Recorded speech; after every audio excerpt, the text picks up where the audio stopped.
Okay, we can get started. Okay, hello and welcome to this evening's virtual fireside chat with University of Montana President Seth Bodnar. Thanks for tuning in.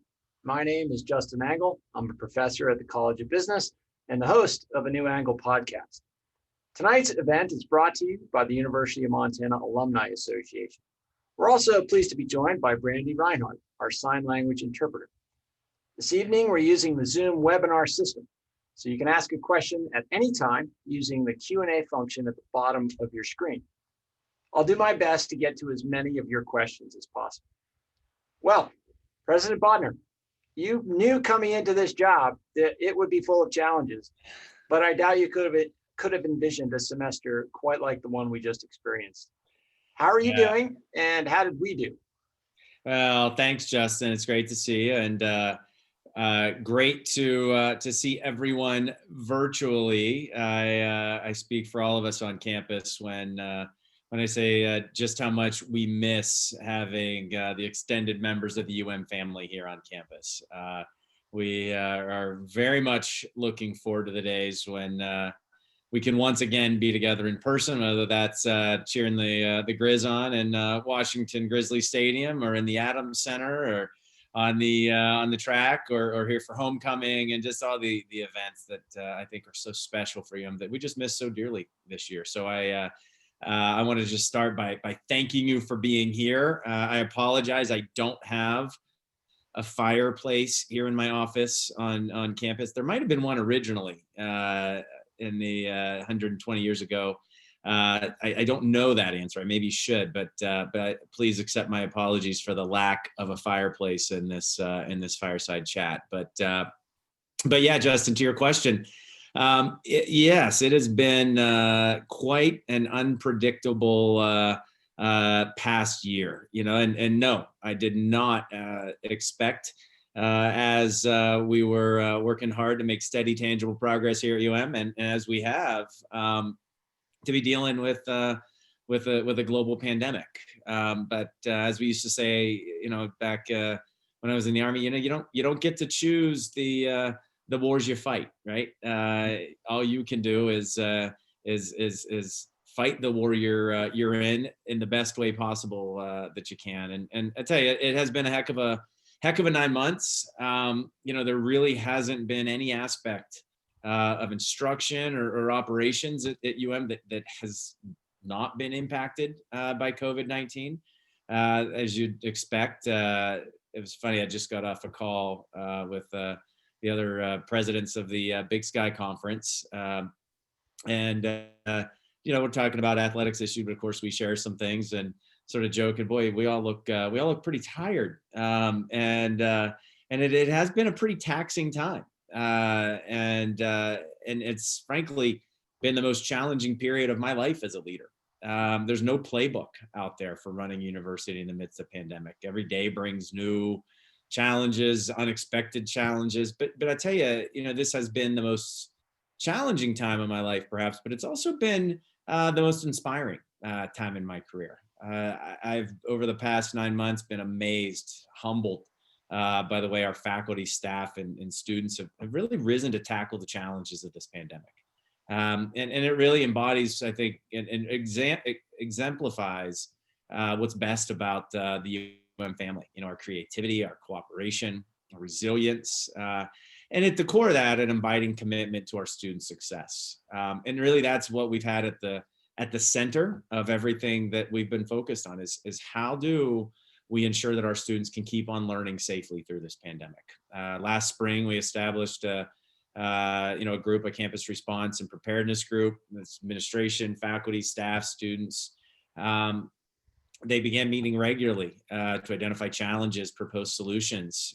We, back in the spring, transitioned more than 4,000 courses online. And then over the summer did the same. We said we need to have offerings for students over the summer. And in fact, summer enrollment at was up again this year for the third straight year. In fact, our summer enrollment over the past 3 years has increased 30%. And as we're doing that, getting ready for a return to in-person learning this fall, faculty like yourself really had to adjust and work tirelessly to adjust their courses. the goal really was, yeah, we want in-person learning, which we were very excited to offer, but also recognize we had to be flexible.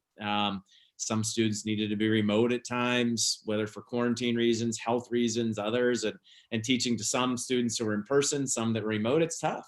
So the faculty, I would tell you, I couldn't be more grateful for the work that our faculty did. Facilities team, though, too. Reconfigured hundreds of classrooms across campus to achieve safe social distancing. Actually built, for those of you in Missoula, you might have seen our outdoor classrooms that we stood up, about a dozen of those, busy from sunrise to sunset until until the smoke hit us. Presented some additional challenges. Our IT team really stepped up, meeting the massive technology demands of hybrid learning. Our housing and dining team, they revamped their entire operation. They work with campus police, our public health faculty, managing, this thing called quarantine and isolation, not something that we're used to doing. Transportation had to adapt. Grizzly Athletics revamped their entire protocols. The Curry Health Center launched point of care COVID testing, partnered with the local health department in doing so. Even through our Grizz Health initiative, students stepped up as leaders on campus, and really served as volunteers, helping to educate, helping to do contact tracing, helping to do campus education efforts. I list all these because it really was a collective effort on behalf of this entire campus.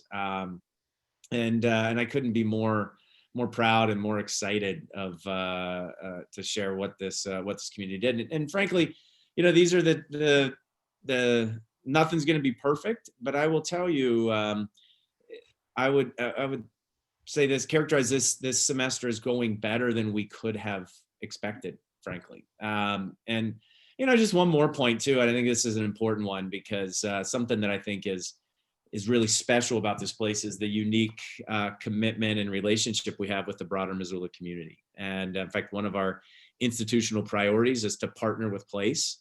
And that partnership with the Missoula community has never been more important. Across disciplines, we saw our faculty and students step up to meet the needs of the community. In fact, just prior to the pandemic, we created an academic public health partnership with the Missoula City County Public Health.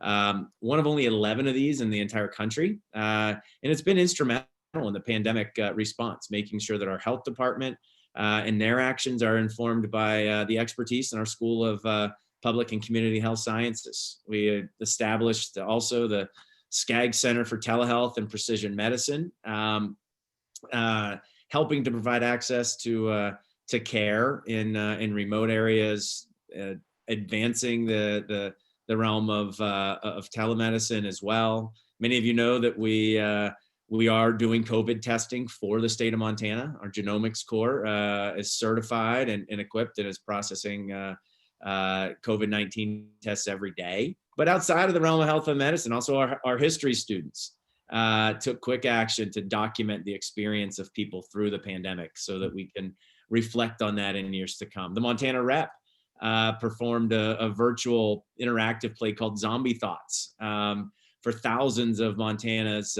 K through 12 students, and really helping students to understand the anxiety they may be feeling through this pandemic. Your colleagues in the College of Business, Justin, through the what was called the BEAR program, helped dozens of Montana businesses navigate the complicated portfolio of economic development programs. And you think about this, and we can expand on this a little bit more, but I think the university's really played a key role in the state's response. And I think it's one of the reasons why we were listed along with schools like Harvard and Oxford as part of a list of the top 10 universities globally solving the COVID pandemic. So look, we're not out of the woods.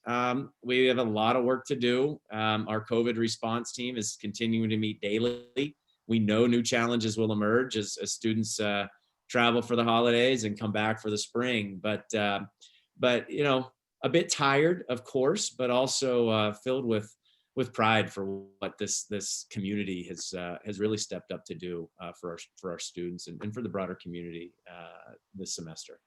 Sure. So you kind of spelled out a lot of the ways that we've sort of um, tried to ensure the best student experience we could during this time. But a lot of the sort of traditional work of the university marches on. I'm thinking about things like research. I'm thinking about things like Campaign Montana and the fundraising function, infrastructure investments. A lot of the sort of longer term projects that you're focused on have Mhm. to move forward. Can you talk about some of the highlights and challenges you've been facing in those areas? Yeah, and it's a good point, right? We look, COVID has created basically a full-time second job for me and for much of our leadership team. But you're right, we can't slow down in progress in other areas. And you mentioned a few. I mean, research. Let's start. There was a banner year for research here at the University of Montana. For the first year in the history of this institution, research expenditures at exceeded $100 million.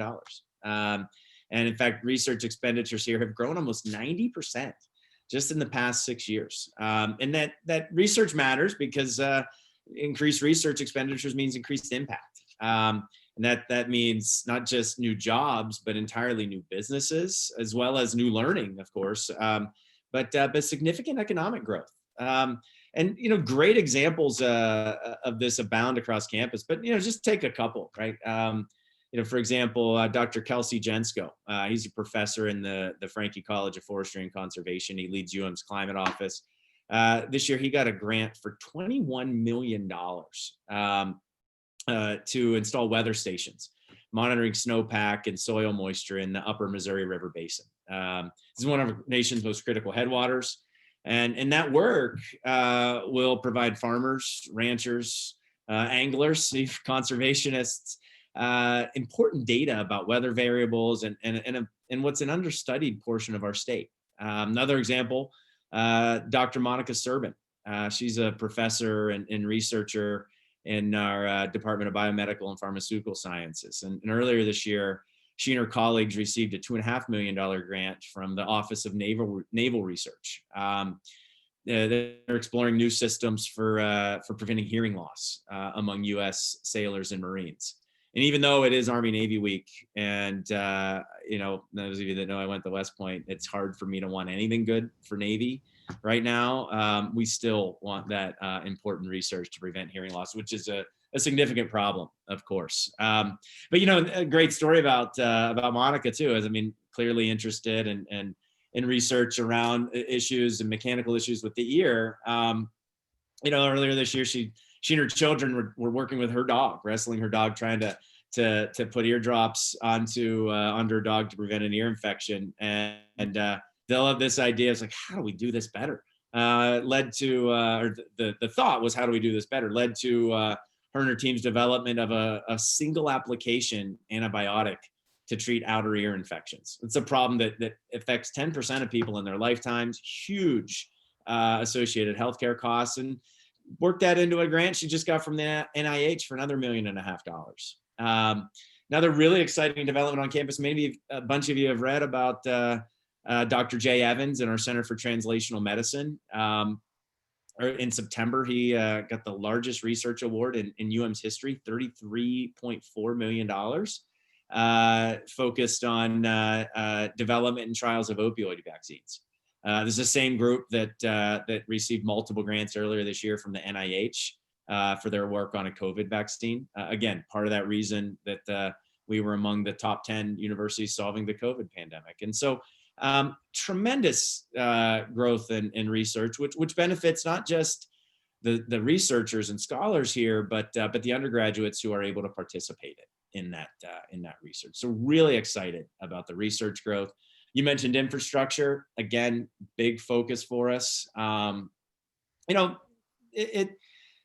not looking to build luxury accommodations and luxury facilities here, but we need to have facilities that are up to standards. And frankly, a year and a half ago, as we maybe coming up on 2 years ago, as we started to look at this, we saw, look, our built infrastructure here, age of plant, is about 20% older than peer institutions. And so we said, we really got to address that. So with the work of our VP for Finance and Operations, Paul Lassiter, we went out and restructured our debt last fall. secured lower interest rates, saving $8 million in interest expense alone, and freed up tens of millions of dollars of much needed capital for investment. So many of you know, we refurbished the Oval this year. We upgraded Jerry Lecture Hall, where many of you probably have had classes. We also upgraded Panzer Residence Hall, opened the new Rise and Rooted coffee shop, and this is part of a broader campus renewal project. And so we're really excited about the growth and or improvement in our infrastructure. Again, we want to make sure that when a student comes here, when they look at the University of Montana, and we're not going to be a campus that's out there building lazy rivers. I tell folks, we have the Clark Fork that runs right through campus already. We don't need a lazy river, but we want to make sure we have modern, up-to-date facilities. And so I'm really proud of the progress we've made there. And then on the final point you mentioned, Campaign Montana. And I want to thank many of the folks on this call because as we've been working so hard, the broader families really stepped up in meaningful ways. Campaign Montana was a fundraising campaign launched in 2013 with, at the time, many felt was a very ambitious goal of raising $320 million over the next 7 years. In the fall of 2018, after I arrived, we said, all right, well, we were going to go public with the campaign, and what should be our goal? We increased that goal to $400 million. So a 25+% increase. But we said, we're not really content with just hitting goals. We really want to achieve 110% of that goal. Many of you know Mark Burnham, and he said, we're going for 110%, so 440. The pandemic hits, we think, oh boy, this could be a challenge. But I'm thrilled to share with you all. Many of you have read the news. We exceeded even that stretch goal of 110%. $450 million plus. It's the largest and most impactful development effort in the history, not just the University of Montana, but the entire state of Montana. Donors from over 50 states contributed nearly 100,000 unique gifts to Campaign Montana, more than 16,000 first-time donors, and just really a vote of confidence in this institution, and we're really just tremendously grateful for that work. And so, we could talk for quite a while here, but yeah, the work of has continued even in the midst of a pandemic. Sure. And speaking of some of that normal work, there's two questions that you sort of get asked most frequently in the normal course of business. And those are, what's up with enrollment? And are we going to win the Brawl of the Wild? We have Kent Haslam sort of in reserve to help us answer the second question, but let's take the first because it's a topic of a lot of salience, a lot of interest among attendants of this webinar, and also questions we got in advance. So give us the state of play with enrollment. Yeah, thanks, Justin. You're right. Those are the top two questions. Order switches sometimes depending on the month of the year. I think in October and early November, you can know which one goes first. But look, enrollment is important. And it's important not just because of some absolute number, right? There's people say, well, what's the right? You're trying to get to, you want to have one more student than another institution, right? No, enrollment's important because we want to maintain that financial sustainability and a steadily improving and enhanced student experience. And we've made significant progress on the enrollment front. And I always tell people enrollment is two components, right? Everyone always talks about recruiting. How are we doing and getting out there in schools and bringing in larger classes? And that's important. But equally important is retention. Are we bring a class in and how are students persisting?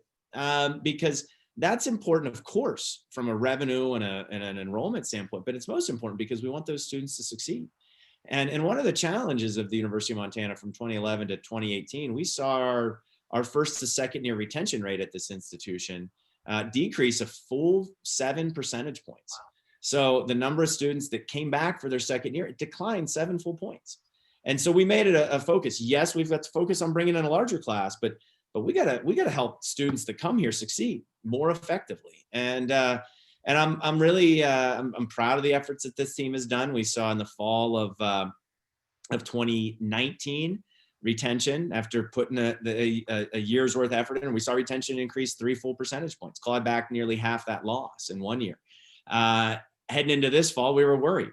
Oh boy, what's going to happen in the midst of this pandemic?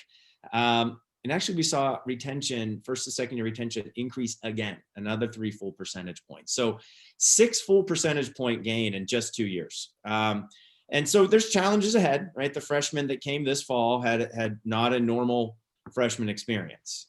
We did the best we could.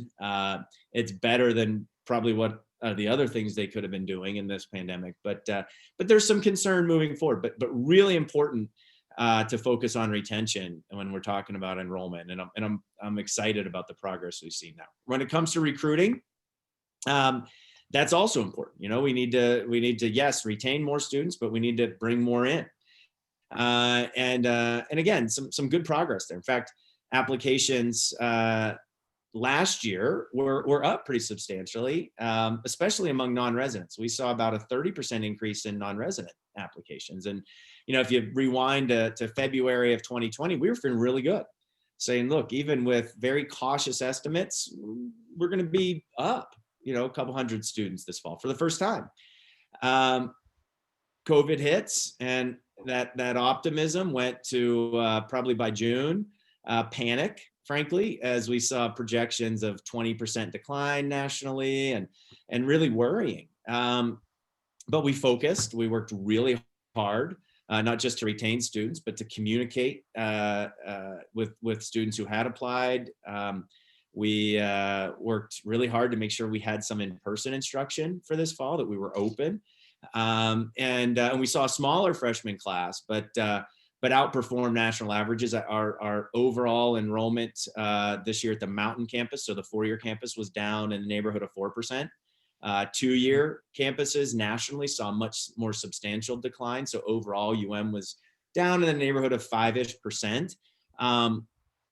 Not what we were hoping for back in February, of course, but relative to what we feared midsummer, we felt pretty good about that. But certainly it presents some challenges for us budgetarily. I think higher ed institutions across the country are facing significant budget shortfalls, not just from the enrollment piece, but all of our auxiliary revenues, athletics, all the performances, right? In our College of Arts and Media, a lot of the funding for instruction in those areas is comes from the performance revenues that they generate. So we face some challenges there. But near term, you know, we're seeing some continued good progress. Our applications, you know, are up significantly this year.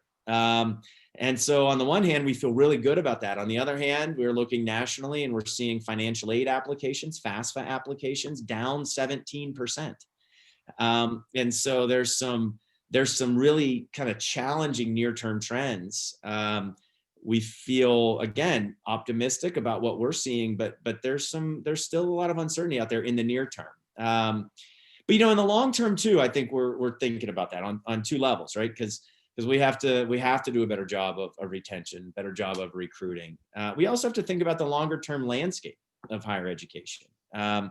And what does our enrollment mix look like 10, 15, 20 years from now? And we're spending a lot of time. And I want to ask Justin a moment to talk about his experience. Actually, I'm going to turn this interview in another direction and ask the questioner a question myself, because Justin is part of a group that we formed earlier this year called the University Design Team, because they said, look, as we're dealing with COVID, as we're continuing to make progress and improving UM as it is, we can't delay the important work of talking about what UM needs to look like beyond the pandemic. What does a flagship of the future look like? And at the core of that is saying, well, what's society need from us, right? And I think as we're navigating these discussions, we're saying, look, there's a continued need, right, for thoughtful, educated, informed citizens, right? You know, and that's something that we have to figure out how to do most effectively. You know, the reality is that that our students, they're going to get one job out of college, but they're going to rotate through 5, 6, 7, 8, 10 jobs throughout their career. So how do we build those foundational capacities in them, foundational competencies to succeed in career of change? At the same time, by thinking, how do we as an institution, while we're building our students as tomorrow proof, ready to adapt, how are we also making sure they have the skills in demand right now to succeed in careers? Nearly 90% of freshmen say one of the top reasons for going to school is to get a job. But higher ed nationally, maybe it isn't doing as good a job there as we should. Maybe, I think some surveys show that only 14% of Americans think higher ed right now does as an adequate job of getting students ready for the workplace. And so we're thinking hard, how can we incorporate more experiential learning and internships and work-based learning into our students' experience to make sure that, yes, they're prepared to adapt, but they're also ready on day one. At the same time, we have to think about how do we serve learners throughout their entire lifetime. Learning doesn't stop at age 22 or 23 or 24 when you graduate from undergrad. You're gonna, in a rapidly changing environment, you're gonna have to update and upgrade skills over time. And I think higher ed has an important role to play in serving learners throughout the entirety of their career. So some interesting, I think, dynamics in higher ed. We're seeing some different entrants into this space of education. We're seeing companies take on a more direct role of education. We're seeing boot camps. We're seeing other things happening, but there's an important role for higher ed in meeting the diverse range of educational needs for learners across their entire lifetimes. And that's one of the things I've asked the university design team to really dig into and propose some things that we could do. And at this point, I may want to ask Justin for some of his thoughts on how that work's going, what the team's been thinking about, and maybe just share a few takeaways. Sure. And this has been fun kind of sea to swim in because it's important work. I mean, if you look at this moment we are living through, it's clear to me, and I think many others, that higher education is under threat from many dimensions. Yet this is a moment where I would submit that higher education has never been more needed than it is now for our society to advance. I did an interview a few months ago with Michael Punk, tremendously successful kind of example of a person who's in a really various career paths: author, diplomat. Now he works in an executive role for Amazon. Anyway, he said the purpose of education is to teach people how to think and to speak. And that's kind of what we do, whether that looks like a 4-year degree or looks like something that's more accessible in different shapes and sizes and forms for students that might not fit the traditional profile. We have to be thinking about that and thinking about how to kind of package our offer in a way that's compelling, that gives students something that they can kind of monetize immediately in terms of a job or whatever outcome that's important to them, but also sort of instill in them an interest and ability to learn and adapt and be flexible as the ground moves underneath them. And we're living that right now. I mean, COVID-19 is kind of an accelerant, if you will, of all these sort of things that we thought were 5 years out, 10 years out. They're sort of coming into reality as we're living through this. So it's been an exciting time to think about that. And certainly excited to be a part of bringing some of that stuff to life as it takes more shape. And anyway, Seth, let's too. I think actually I was just looking as you were talking at some of our participants on the call, and I think I see Peter Coffey, and I think this is so Peter, I don't know, we may have you speak earlier, but Peter's the vice president for research at Salesforce, big technology company that our particularly our MIS, Management Information Systems department in the College of Business has a long-standing relationship with. And Peter and I were talking, I guess, a little over a year ago at Dreamforce, Salesforce big conferences. We were talking about a collaborative partnership with a company here called ATG, and kind of reskilling and upskilling some learners and some things that we've done.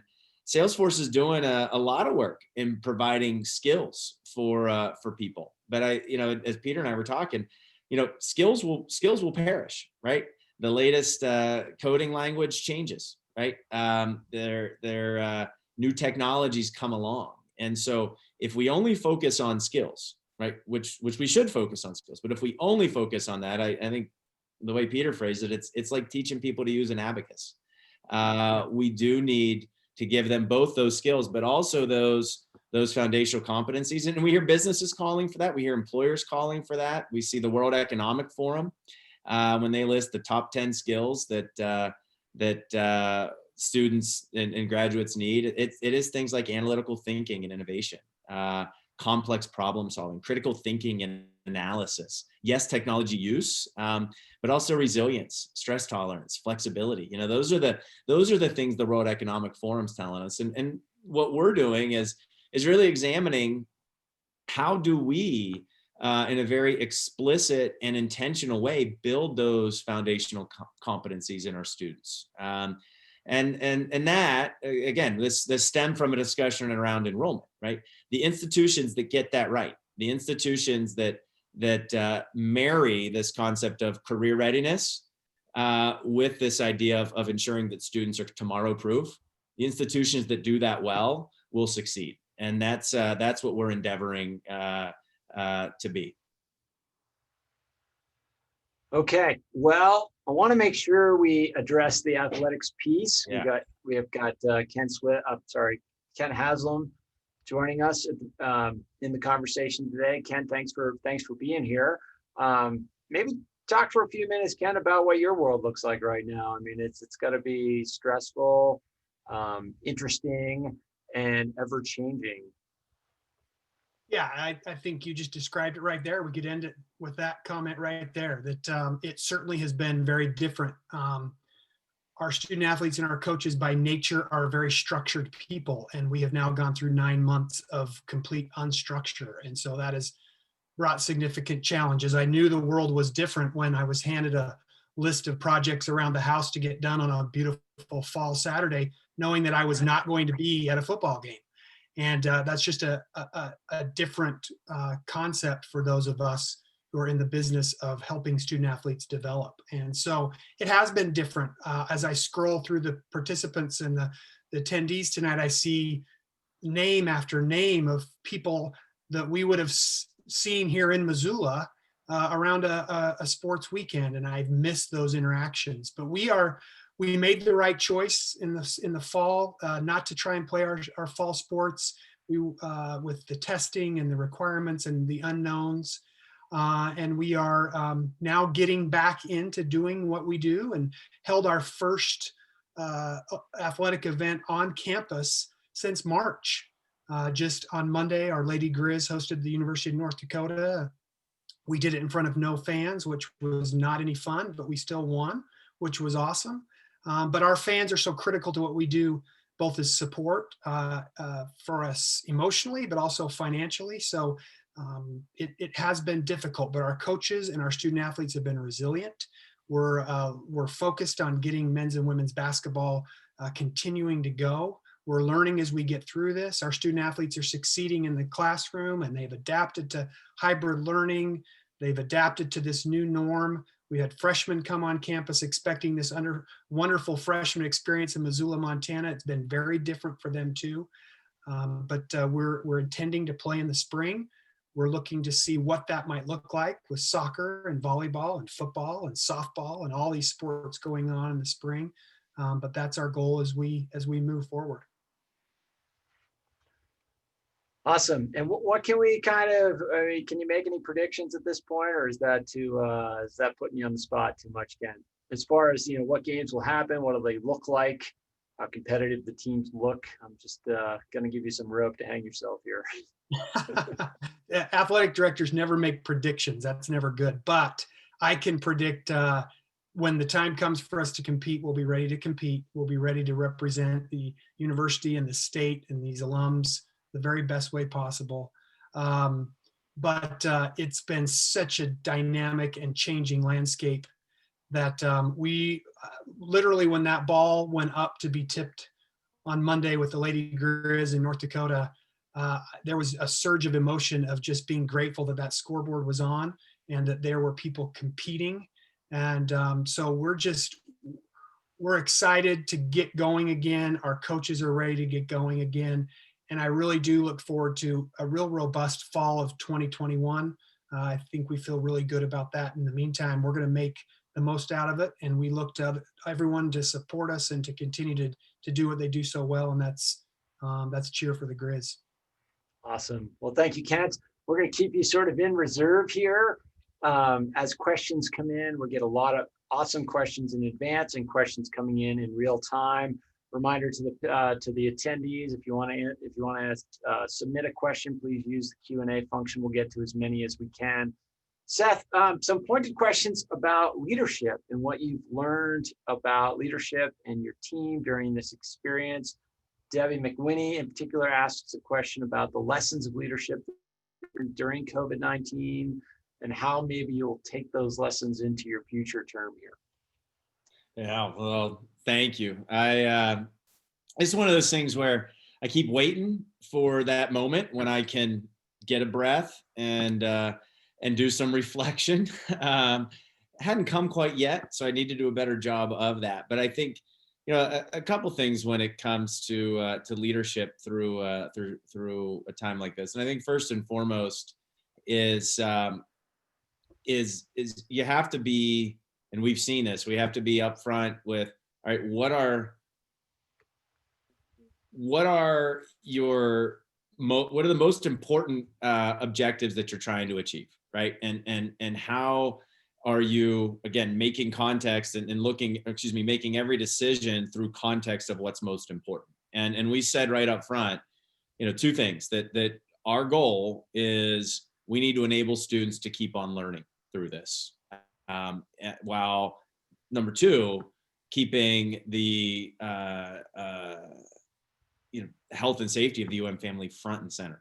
And so that has really been the lens through which we, all of our decisions have been made, and being consistent about that. So has been important. But because the second thing we've learned is,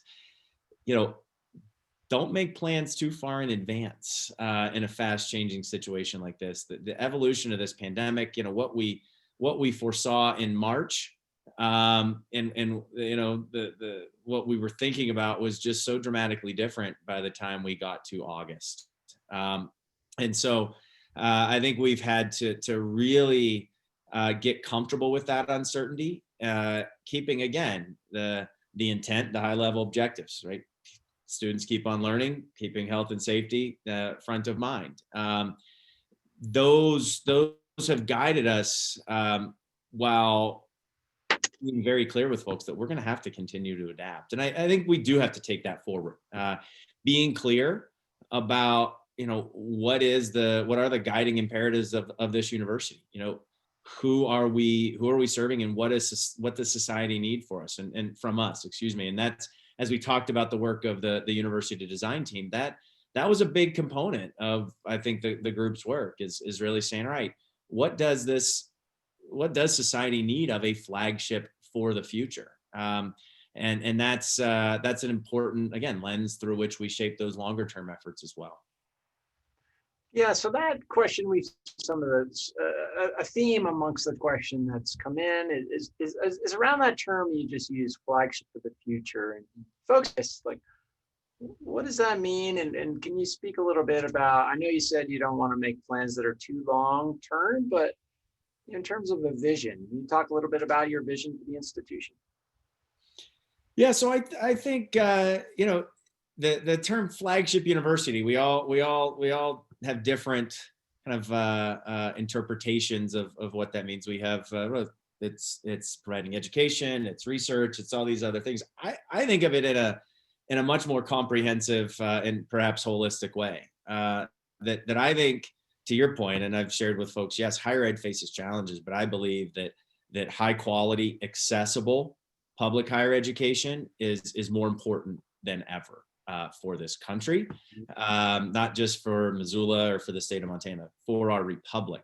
I think that, again, high quality, accessible public higher education is more important. And when I think of this idea of a flagship, I think higher education should consider itself to be a flagship for society as well. And that means, yes, that we're advancing the reaches of human knowledge, but we're also shaping that next generation of leaders, that we are preparing them for a dynamic and changing world, while again imbuing them with those skills they need to succeed on day one. So tomorrow proof and career ready, but also not ceding to others the tremendous educational needs that exist across a person's entire lifetime.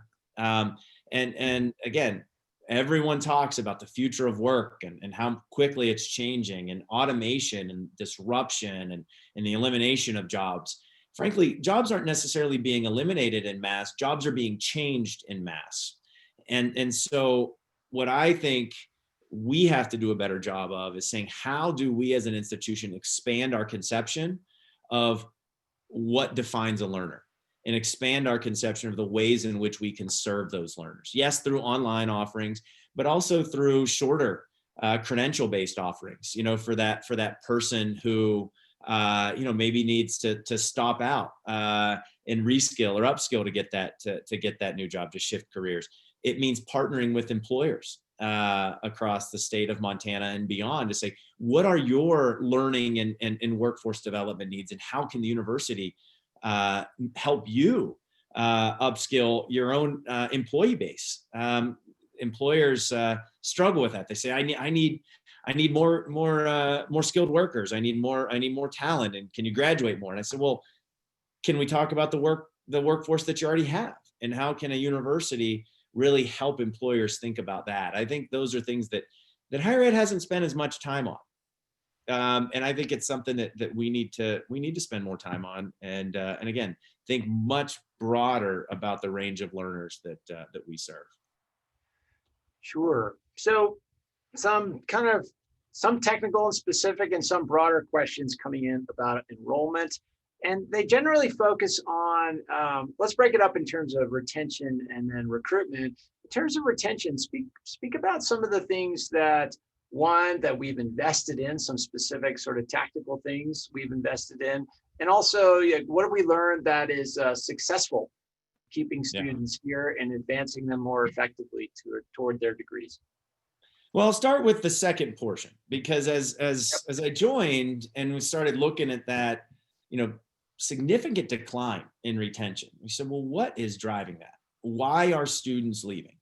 And frankly, as we dug into that data, the data weren't perfect. There were some challenges in that data. It was hard to tease out, okay, what's the reason for that student leaving? And even as we had reasons, the stated reason, the actual reason, was it really financial concerns, or was it not a fit? What were those other? So it was really hard to determine why they were leaving.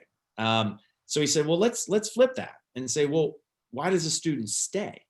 And what becomes pretty clear there is, of course, number one, that they have financial support to do so, but and that one's kind of obvious, but more, just as, if not more importantly, that they develop a sense of connection and a sense of purpose in the outcome that they're trying to achieve. And so we really focused our efforts on all right, how do we develop that sense of community for our students? How do we enable them to develop peer-based relationships, have good mentorship, have good counseling to help them have a roadmap for success here? And so a couple of examples of things we did in terms of building connection: we totally revamped our new student orientation process.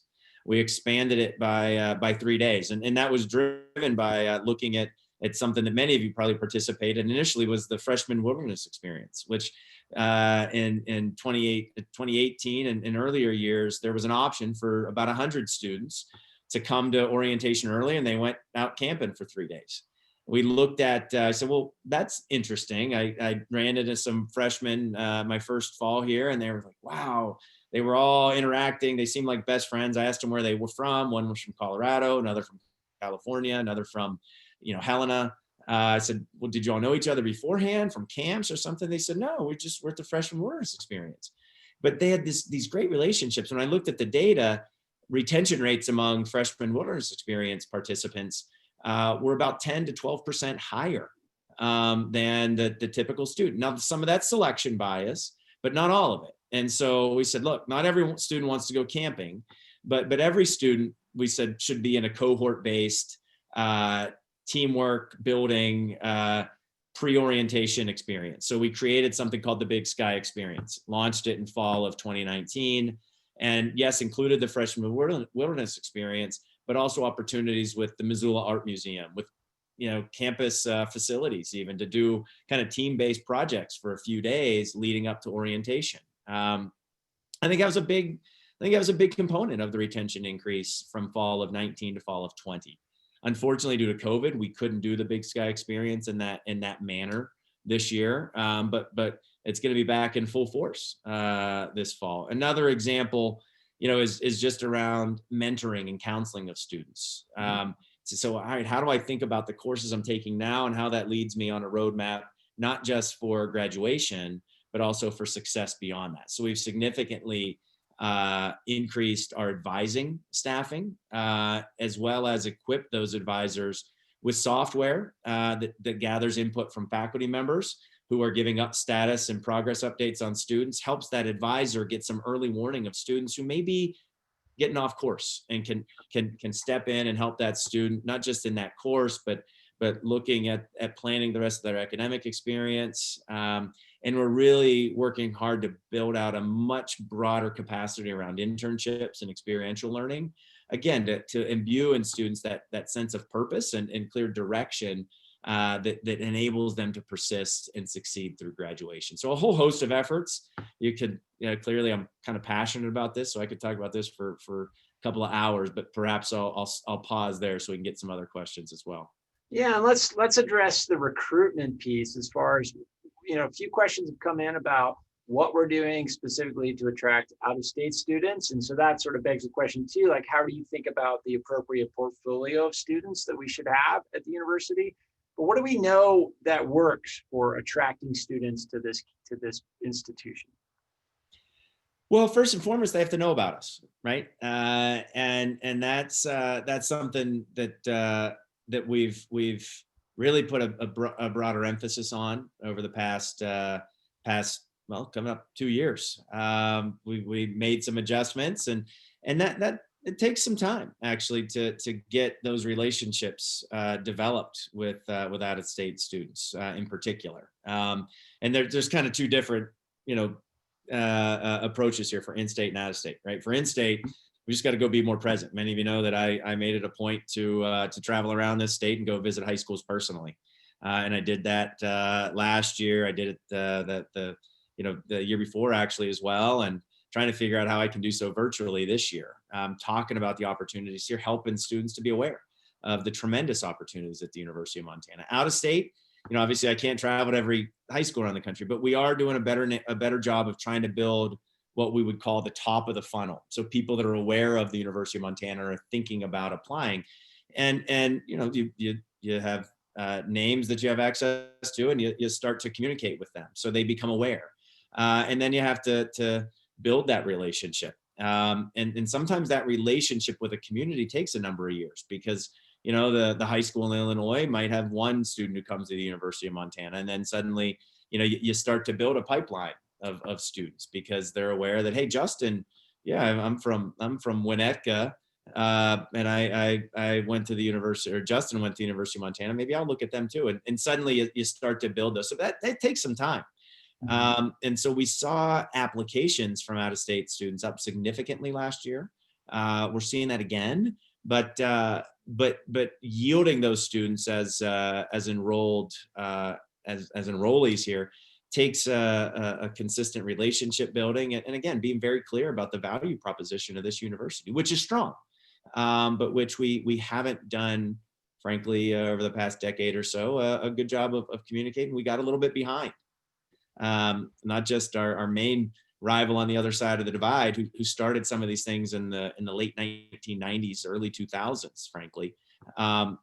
So we're playing a little bit of catch up, but I'm excited about the progress we're making. But it's just something that does take a fair amount of time. I feel good about the progress we've made. The pandemic put a bit of a damper on that, but I'm hopeful that nationwide we see a recovery in students this year, and I think we'll see some upside here at the university as well. Sure. And as we've been discussing this, Seth, a few folks have chimed in and asked how can we help? We have members of our community, alumni, participants in this meeting that are excited to help. What would you say to that question? Well, thank you. And I think there's that, nothing beats the direct one-on-one communication with students. You should tell them about your experience. But one of the things we are doing, and we have Jody Moreau here on for our Alumni Association. And Keegan's done a lot of work in this area as well. Is really establishing a much stronger chapter infrastructure for our Alumni Association. Activating that Grizz Nation in a really proactive way, and that means activities like we've done the last 2 years of having our alumni write handwritten notes to prospects. That means having our alumni at the events, at each of the events we did last year, out in Montana communities and in communities over in Spokane. We had alumni there speaking about their experience, saying, "Hey, this was my experience at the University of Montana. This is how I see it." So on the recruiting front, it really is. It's sort of a grassroots campaign approach, and people pay attention to people that and they take advice from people that they know, people in their communities who have an experience and whose judgment they trust. And so, speaking about your experience, reaching out to folks, being part of our chapter engagement efforts. I want to encourage everybody on here, if you're not part of the alumni chapter in your local community, get involved. And that helps, I think, prospective students for UOM see that, coming to the University of Montana, we want every graduate to walk across that stage with a diploma in their hand, but also with a job offer in their hand and direct connections to a thriving alumni network in the town that they're going to live in. And I think that's tremendous value for our students, and our alumni play a key part in that. So some other questions about how do we make it easier for students? And there's a lot of dimensions to that. You sort of spelled out how we're investing in retention. But I'm thinking about, and listeners are thinking about, like, students in professional degrees with credentialing requirements and things like student teaching or a clinical rotation for a physical therapist. Can you speak about how some of our programs have had to adapt during COVID to some of these credentialing requirements and experiential requirements that they've had? Yeah, it's a great question and been a tremendous challenge, frankly. Mm-hmm. And each of the programs has had to adapt in their own unique ways. We have students that are still doing their clinical rotations, and those are students that have testing requirements for those. We've had to support those, and our student teachers. It's been a real challenge on that front. But our ed team, College of Ed team, has really adapted to meet their needs in different ways. But and so at the risk of generalizing, I mean, it really has been a program by program unique approach that they've had to take. And really that's where, when I talk about this creativity that's been required to enable our students to keep on learning, it's been tremendous. It's been an incredibly heavy lift. And again, kudos to our faculty members across disciplines who've really leaned in to make that happen for our students. Indeed, it's been a challenge to sort of see how an institution has to adapt in the moment, but how accrediting bodies maybe are a step behind, or in some cases a step ahead and adapting with us. It has been an interesting time. We've gotten several questions. Well, basically, for every question that comes in asking about, hey, what new degree programs are you thinking about? We also have questions about what degree programs are you maybe not going to have anymore. And I think that illustrates what you talked about before, is that we're at a moment where a university sort of needs to change and adapt and rethink itself on many dimensions. How do you think about that as a leader, about creating an environment in which we can invest in new opportunities and sort of be thinking about what's next, but also in the context of maybe there's things we shouldn't be doing anymore? Mm-hmm. Yeah, it's a great question. And look, I think, every institution of higher education has to be thinking all the time about how we need to adapt, what new things we might need to do, what things we might need to stop doing, to free up the resources to move toward that new direction and better serve our students. And again, it all comes back to that first and most important question: how do we best meet the needs of our students in this community? And so we right now and in all times, we've done a lot of work over the past year at looking at our budget allocation processes. How do we allocate resources across colleges, across departments, and how do we align those resources with our student needs? And so we're in the process right now of working with each of the deans of our various colleges and our finance folks to say, given the resources we have, how should we best allocate those? Yeah, we face some resource challenges, and so we're seeing some potential slight declines in overall academic affairs expenditure, but not massive, but some significant potential reallocation of resources to support areas of growth, to support areas of current student need, recognizing that perhaps in some areas we have resources beyond what the student needs say. So I think in all of these, we're continually looking at what are the student needs that we have to serve, and how do we best allocate resources to do so? And that results in hard decisions sometimes. That results in stopping doing some things while you're simultaneously adding resources in other areas. And that's not always easy, but it's never easy actually. But it's always important that we do that. Sure. And along those lines, we've gotten several questions about, and I've heard you talk about this. I remember it was this very salient moment when you came to interview for this job, talking about some of the grander challenges facing our society. And you used the example of water being sort of this issue, particularly in the American West, that has so many dimensions, and a university like ours can be a part of the solution on many of those dimensions. How do you think about some of those challenges in our society right now? We're at an incredibly polarized, fraught moment. How are you thinking about the role of our institution in helping prepare students to be a part of the solution in the world they're about to enter? Yeah, it's a great question. The most challenging problems in our society are solved at the intersection of disciplines. Most academic institutions are organized by academic disciplines, but problems like water being one, climate change being another, they don't fit neatly within one discipline. You think about something like water, you think about something like climate change, you think it's something about fire, like fire science or a COVID pandemic, right? These are issues that, yes, have each of those has a component of science. Each of them has a component of politics, philosophy, business.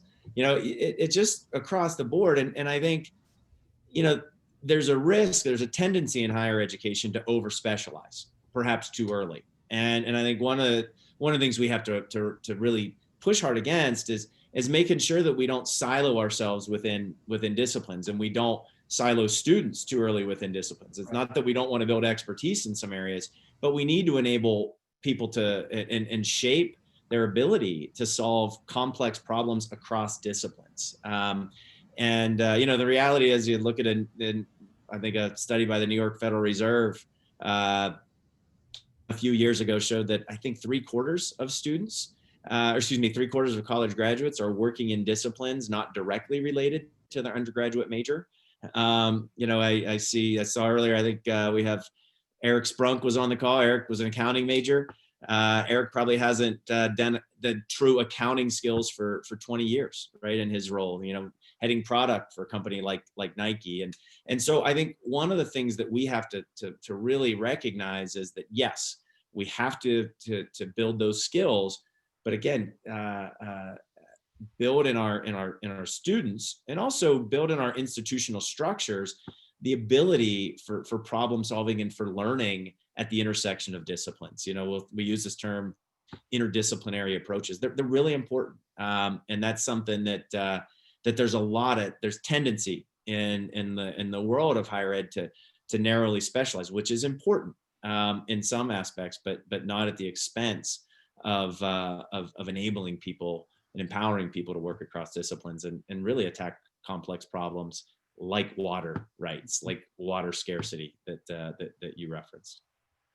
Sure. Well, President Bodnar, that's all the time we have tonight. Thank you. Thank you to Kent Haslam. Thanks to Keegan and Jody and the team, and Brandy for our interpretation. And thanks to all of you for tuning in and submitting some very thoughtful questions, being members of our community. Good night, be well, and go Grizz.